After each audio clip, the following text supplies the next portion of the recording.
في البداية سلام الجميع، سلام المسيح يكون معنا جميعا. في الوقت الذي كان فيه الجميع يتحدث عن طالب الرهبنة سعيد بسندة المتهم بقتل الرهبان الثلاثة، ظهر داخل المحكمة بجنوب أفريقيا متهم ثاني وهو الراهب صموئيل أفاموركوس.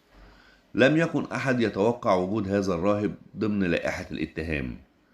البعض يقول أن هذا الراهب هو الراهب الرابع الذي ادعى بأنه تم الاعتداء عليه، وآخرين يقولون أنه راهب خامس يحمل نفس اسم الدير، وحتى الآن لم نستطع الحصول على قينونة هذا الراهب المتهم، حيث مثل رجلان متهمان بطعن ثلاثة رهبان مصريين ينتمون إلى الكنيسة القبطية الأرثوذكسية هذا الأسبوع أمام محكمة في جنوب أفريقيا يوم الخميس، وسيظلان رهن الاحتجاز حتى وصولهم المقبل أمام المحكمة.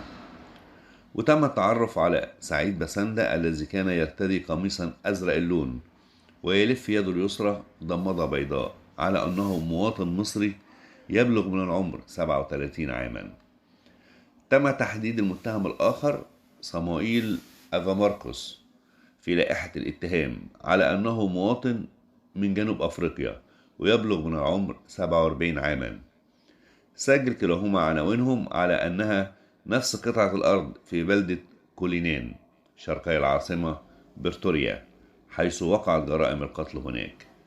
وتم تأجيل القضية إلى 27 مارس حتى يحصل الاثنان على التمثيل القانوني والمترجم العربي الذي طلباه. وتم القبض على الاثنين بعد مقتل الرهبان يوم الثلاثاء في دير القديس مرقس والقديس صموئيل المعترف في كولينان، حيث تعرض شخص رابع أيضا للضرب بقضيب حديدي قبل أن يهرب إلى بر الأمان وفقا لتحقيقات الشرطة حتى الآن. ربنا موجود ويظهر الحق.